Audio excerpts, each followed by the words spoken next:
resign, tiba-tiba dipecat dan harus meninggalkan rumah. Dan itu bisa terjadi jam 12 malam, jam 1 malam, jam 2 malam. Yang ada di kepala saya, siapa yang menyelamatkan mereka ketika mereka diusir dari rumah majikan? Mereka harus lari kemana? Ya, ini bukan negaranya. Bagaimana dengan bahaya yang mengancam jika dia misalnya dirampok di tengah jalan, ya, diambil harta bendanya, atau maaf amit-amit diperkosa oleh orang jahat? Negara hadir di mana? Saya katakan, harusnya negara 24 jam membuka posko. Jika ada case seperti itu, maka dia tinggal mengontak. Saya ada masalah ini, tolong jemput saya di sini. Itu kan nggak ada. Makanya saya usul kepada teman-teman Kemlu, bolehkah saya PP2MI mengusulkan memiliki shelter? Saya bilang shelter nih, biarlah kami yang biayai shelter itu, dan kami akan bekerja sama dengan LSM kami, katakan LSM orang-orang misalnya yang di negara itu, untuk dikelola. Kita yang biayai per bulannya untuk makannya, untuk sewa tempatnya. Bayangin, itu jaga kita nggak diizinin. Untuk itu aja kita nggak diizinin dengan berbagai pertimbangan AIU bla bla bla, nggak tahu saya alasannya apa. Nah kalau begitu kita nggak dihubungi, siapkan dong petugas yang 24 jam bisa menjemput anak-anak bangsa kita yang diusir, yang pengusiran dari rumah atau keluar rumah majikan bisa terjadi kapanpun, kan gitu ya. Tapi kalau tidak seperti itu, maka sebetulnya kita hanya menunggu daftar korban yang terus berjatuhan. Tidak hanya jiwa, tapi juga ya keselamatan lainnya. Ini menyedihkan. Ini tantangan kita semua, tantangan kita semua. Ya betul sekali Pak. Ngomong-ngomong Pak, tadi kan saya dengar Bapak ke Hong Kong ya, ke Hong Kong dengan biaya sendiri. Ya. Ini dari saya pribadi Pak, kita undang Bapak ke UAE, kapan Bapak bisa, semua kita gratiskan ya Pak. Visa, tiket, kita akan ke sana. Ya. Ya. Dari pribadi saya. Tunggu tunggu di Uni Emirat Arab ya, saya akan datang ke sana ya. Ajak saya dong. Agar Bapak bisa bertemu ya, ajak Canun mau aja. Ya, bertemu dengan aku ajak Canun nanti. Nanti saya usulkan 2 orang ya ke perusahaan saya. Ya. Karena memang kita butuh Pak, butuh Bapak datang ke Timur Tengah, walaupun banyak sekali yang sampai sekarang kan belum dibuka job order khususnya UAE. Oke. Kita sebagai warga negara, kita berhak dilindungi, dan Bapak adalah klub BP2MI yang memang saya sangat bangga sekali lihat di tempat-tempat teman-teman di Hong Kong ya kan. Bahkan teman saya, Kori kapan undang Pak Beni? Kori kapan undang Pak Beni? Nah sekarang dari live streaming ini, insya Allah Pak, Bapak kapan ada waktu tinggal siapkan, tinggal kabari saja kapan Bapak bisa datang, dan saya siapkan semuanya insya Allah. Oke. Paspor saya udah siap. Ya. Pokoknya saya dibantu oleh siapapun, karena itu kewajiban saya, moral saya. Saya akan tiba suatu saat di Uni Emirat Arab. Tunggu ya. Boleh nggak saya jawab ada pertanyaan menarik tuh di chat? Undangan khusus ya. Undangan khusus. Mbak Kori bisa saya jawab, ada yang nanya di chat. Di chat ada yang jawab, ada yang nanya, boleh saya jawab nggak Mbak Kori? Iya. Nah, tadi ada yang nanya, Pak Beni bagaimana terkait email handphone? Kok ya pelaksanaan di lapangannya belum jalan? Oke, saya jelaskan. Saya mengajukan 2 hal, Pak Presiden. Pertama, terkait barang-barang milik PMI. BP2MI sudah 2 tahun lalu loh. Kami mengusulkan agar ada relaksasi. Ya, wajar dong mereka diberikan relaksasi agar tidak berbiaya mahal. Kami mengusulkan pembebasan bea masuk barang milik pekerja migran.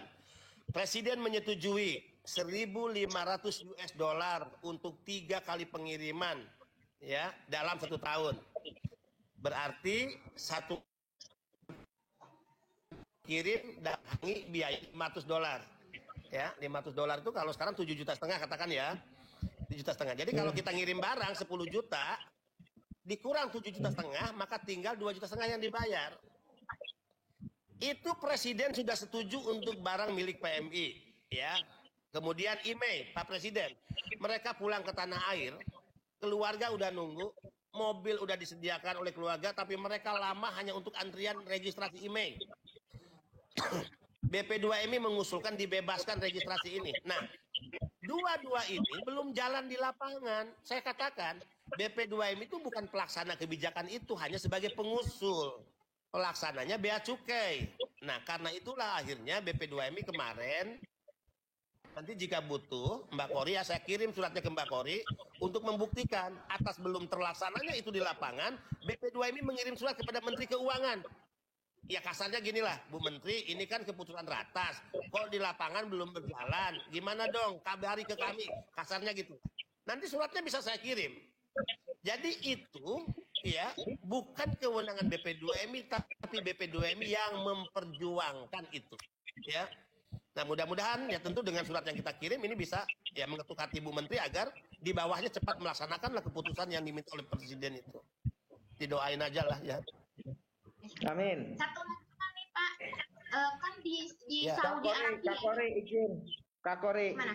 Itu banyak pertanyaan yang ditujukan kepada Kabadan. Mohon di-roll Kak Kori supaya peserta juga bisa ini yang hadir bisa puas. Ya minimal kita bukan pemuas, minimal pertanyaan teman-teman bisa kejawab. Saya salin dari pertanyaan teman-teman TikTok juga dan semuanya.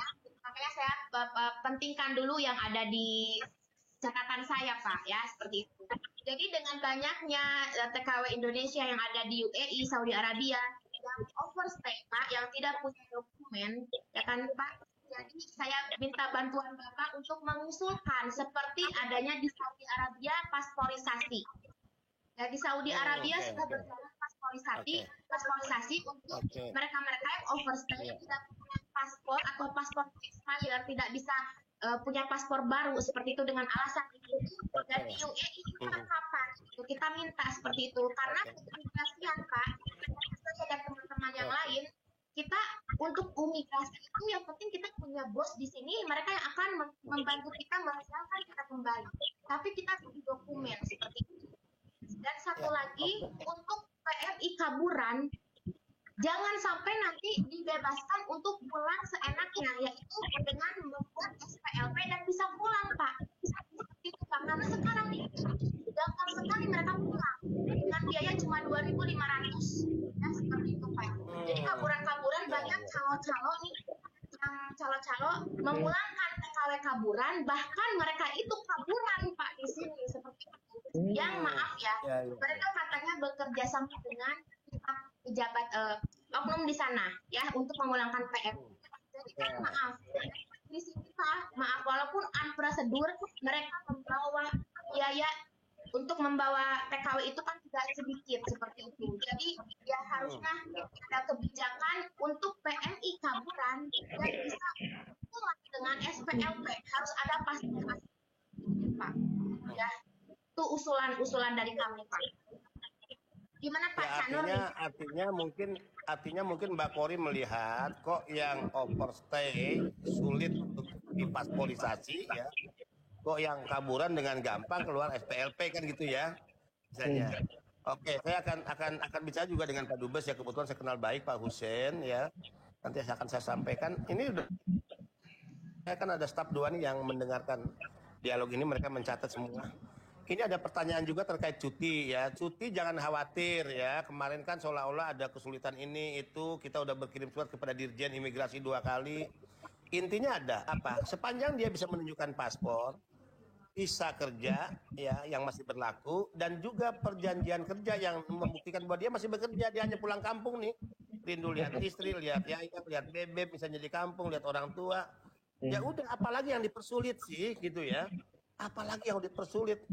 Ini anak-anak bangsa dihormati oleh negara lain kok dihinakan oleh negaranya. Ini anak bangsa dipermudah oleh negara lain kok dipersulit oleh negaranya. Ini aneh, nggak masuk akal saya deh kalau yang gini-gini ya.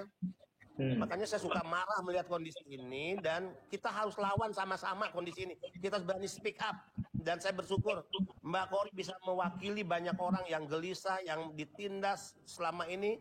Dan Mbak Kori harus mengambil sikap yang jangan berubah. Harus berani, ada apa-apa saya akan bersama-sama Mbak Kori. Ya. Mantap. Jangan takut. Terima kasih banyak. Karena jujur Pak, banyak teman-teman kita di sini seperti saya undocumented di sini Pak, tapi kita dilindungi oleh perusahaan. Jadi pemerintah di sini pun membolehkan kita tetap bekerja seperti itu selama kita bekerja dengan baik, tidak melakukan kriminal seperti itu Pak. Alhamdulillah. Dan saya bisa membuktikannya Pak seperti itu.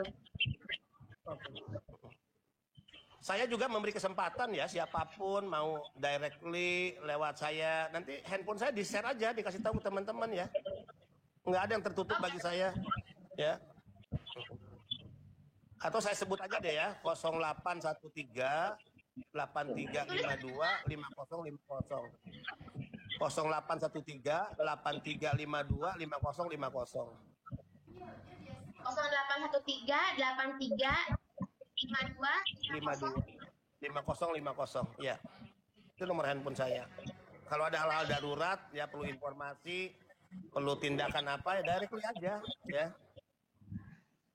Ya, Directly betul sekali. WA, directly telepon ya. Saya mau nanya dulu nih, masih ada waktunya nggak Pak? Masih ada waktunya Boleh nggak? ya. Boleh. Boleh? Ya. Oke nih. Jadi gini Pak, saya ingin mengundang salah satu PMI sukses ya di UAE yang sudah bekerja selama 40 tahun Pak. 40 tahun di Timur Tengah. Dia 10 tahun di Saudi Arabia, Jadi lurah dong. Arab Emirat. Boleh saya undang Pak? Keren.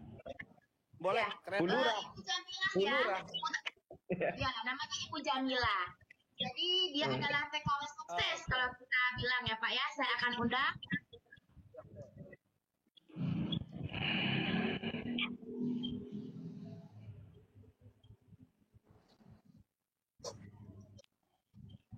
Masya Allah. Assalamualaikum Bu. Assalamualaikum warahmatullahi wabarakatuh. Nah, kesempatan Selamat kali ini datang saya di live mengundang kami Pak Benin dan Cak Noro Ya, dan Adil. kasih Banyak anak-anak, Salam. banyak anak-anak. Aku ini di rumah majikan, tapi disilahkan Ya. untuk di tempatnya anak nih. Toh. Gini. Wah, hebat. Ya. Iya, aku sudah bilang hari ini kita ketemu sama Pak Beni. Nura, please, Nura, kami punya anak-anak di TikTok 100K, Pak. Dan semuanya itu anak Nura. Glory, please try to record because I will put it, okay? Thank you, Nura. Wah. Bangga saya, bangga. Sorry, Bahasa Inggris saya kalah. Yang orang Arab Pak, it's orang okay. Arab yang nontonnya. Pak Benny, almost of them are here listening to us, even they don't understand what they are talking. And then when you start, now just wait. But we are really happy. Mr. Benny was telling us and explained to Cory, I'm very solid of my country, very solid of you, Pak Benny. You know, I have goosebumps. When you explain it and what is going on and Cory telling about this, Wallah, Mr. Benny, I really hoping you that what is happening to Cory, it will be done. Almost of here are Arab people who respect Cory and even says, it's okay I speak in English. Cak Nur. Bahasa Indonesia aja kayak Bu, biar teman-teman pada ngerti juga Bu. It's okay I speak in English, wala lazim harus berbahasa Indonesia. Indonesia Bu, Indonesia. But then Biar it's okay I speak in English because so let people or understand Okay. what we are communicate. Speak Indonesia. Oke, speak Indonesia. Okay. Sorry guys, I have to speak Indonesia. Anyway, I will explain when we are already done. Okay. Aku sangat bangga sekali dengan adanya Bapak Beni saat ini di live Cory. 369 saks ada melihat kita dan kita sebelum Bapak Beni di sini yuk kita nonton kumpul bersama, dengerin deh dengan Bapak kita yang selalu melindungi kita, selalu mendorong kita untuk selalu berbesar hati. Apalagi tadi Cory, aku sangat bangga sekali Cory bilang kita hanya seorang pekerja dan Pak Beni selalu, aku berkali-kali berkata jangan merasakan bahwa kita itu siapa.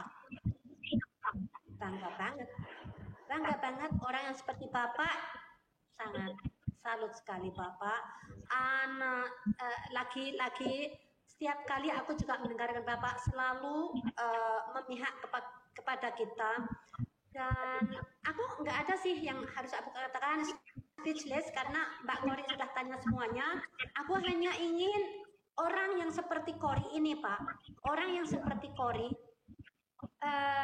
tolong dijadikanlah sebagai seorang yang aktivis yang ada di luar negeri, karena dia betul-betul membantu orang yang lari, yang tanpa ada bantuan di dalam sana, dia itu ditampung di rumahnya agar bisa mendapatkan perlindungan. Masa ada orang ada anak bayi ditaruh di luar nggak dikasih tempat, ya Koriknya bukan hak dia, tapi dia punya rasa kemanusiaannya itu. Saya kasihan Bu, dia memang salah, tapi anaknya kan nggak salah. Itu juga membuat aku gini, ya Allah, kata orang aku ini pandai, enggak, Kori lah yang bisa berbicara. Mungkin aku bisa berbicara ya dengan orang-orang sini, tapi untuk membantu orang-orang yang di luar sana enggak kuat, aku enggak bisa. Lagian Kori, dia ditaruhkan nyawanya, kesehatannya, keselamatannya demi anak-anak yang di luar sana, Pak. Banyak orang yang membuli, tapi aku selalu mengikuti ke perjalanan Kori. Aku memang rumahan, tapi aku suka melihat postingan-postingan dia memang lantang, tapi itu untuk menjawab pertanyaan-pertanyaan, dan karena banyak fitnahan di luar sana, dia itu menjawabnya, nggak ada salahnya. Tolong Pak, lagian itu sangat bangga sekali waktu dia memperlihatkan sebuah video seseorang yang selamat dengan keadaan sebenarnya itu memonopoli ya, atau manipulasi tentang keadaan itu seakan-akan kita kecolongan. Bukan kecolongan, negara memang hadir di situ mungkin karena sebuah perkataan, ya kita nggak tahu ya. Kita orang-orang yang baik-baik itu mungkin nggak bisa ya berbicara tolong, karena kita tahu negara itu banyak hal yang masih dikerjakannya gitu. Jadi kita sekuat semampu kita bekerja. Kadang ada orang bilang begini, Pak, kamu udah berapa tahun di sana? 40 tahun. Idi, uang kamu untuk apa? Anakmu di mana? Ngapain kamu nggak kasihan? Masa kerja aja di luar negeri, anaknya ungkang-ungkang kaki ngerasain uangnya kamu. Bukan begitu. Anak saya juga kangen saya juga kangen anak saya. Tapi kalau memang kita masih punya kesehatan, terus aku nggak punya pekerjaan di Indonesia, apakah kita cukup ungkang-ungkang kaki? Sedang di sini kita dapat uang. Selama masih aku mendapatkan tempat untuk bekerja, mustahil aku akan meminta kepada anak saya, karena anak saya itu nantinya dia punya responsibility untuk anaknya juga. Aku sudah building untuk anak saya sedari aku nggak sekolah, kepengen anak saya itu sekolah. Setelah anak saya sekolah, masa anaknya nggak sekolah karena ngasih makan ibunya? Ya nggak mungkin lah, nggak mungkin. Aku akan tetap di sini. Banyak orang membuli saya, Pak, juga. Banyak orang membuli saya. Tapi mudah-mudahan bagaimana ya?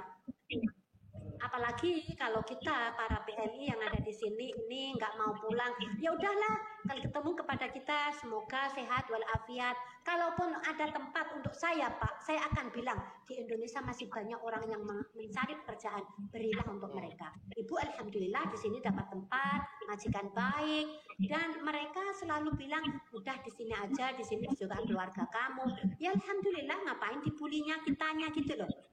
Pak, sekali satu kata, seperti orang yang seperti Kori, tolong diperhatikan. Mungkin dia punya kesalahan, Pak. Mungkin dia lisannya panjang. Karena mungkin dia itu terlalu geram, Pak. Terlalu geram, sehingga perkataan itu nggak terkontrol. Gitu. Tapi dalam hatinya dianya anak baik loh, Pak. Anak baik sekali itu. Indonesia susah. Ada pesan untuk Pak Beni. Gimana nih Pak Beni, ada pesan-pesan Bu Jamila, kesan-kesan nggak, apakah Pak? ada pertanyaan buat Bang Beni? Saya speechless ya setelah mendengar apa yang disampaikan oleh Ibu Jamila ya. Ada quote yang saya catat tadi. Ya, saya tidak mungkin ya meminta kepada anak sekalipun sepanjang saya masih bisa untuk mendapatkan kerja. Karena anak saya pun dengarkan Pak Beni, bukan ibu saja loh. Pak Beni ya, juga benar. bilang begitu. Ya, Kan pekerjaan saya di sini aku bukan meminta, kecuali kalau saya di sini minta-minta, itulah baru aku nggak pantas untuk bekerja di sini. Makanya saya bangga dengan Ibu dengan quote tadi yang mudah-mudahan ini menjadi inspirasi bagi banyak orang. Nah, yang kedua, pesan ibu tuh sangat dalam. Dengan ibu mengatakan, kalaupun saya di sini tidak pulang, saya mendapatkan pekerjaan, dan di dalam negeri ada pekerjaan, ya biarlah pekerjaan itu untuk yang lain. Itu luar biasa, Bu. Ya, saya bangga ya dengan ibu. Ibu, saya akan ke Uni Emirat Arab. Ibu jangan menghindar ya. Saya pengen ketemu, saya pengen cium tangan ibu. Ya. Akan datang Pak. Saya Saya pengen cium pertama tangan kali ibu. harus salaman sama Bapak sebelum Ya, Kori. dan saya ingin cium tangan ibu. Aku yang Ya. lebih tua nih. Iya, saya ingin cium tangan ibu. Saya ini anak yatim. Saya ini anak yatim, udah nggak punya bapak. Saya udah nggak punya ibu. Jadi kalau lihat ibu seusia ibu, saya ingat ibu saya. Saya ingat ibu saya. Ya. Ngerti Pak? Di sini itu aku mempunyai anak 100K. Banyak anak Arab. Yang anak-anak Arab justru aku heran. Mereka itu yang datang di sini justru anak yang lagi mulai sekolah hingga kuliah sampai lanjutan itu selalu mengikuti saya. Saya setiap pagi nge-live gitu katanya you are the hada kulun taqa ijabi an sabah. Taqa ijabi an sabah. Girl, if I don't like, there is no a power on them. Yalla bi.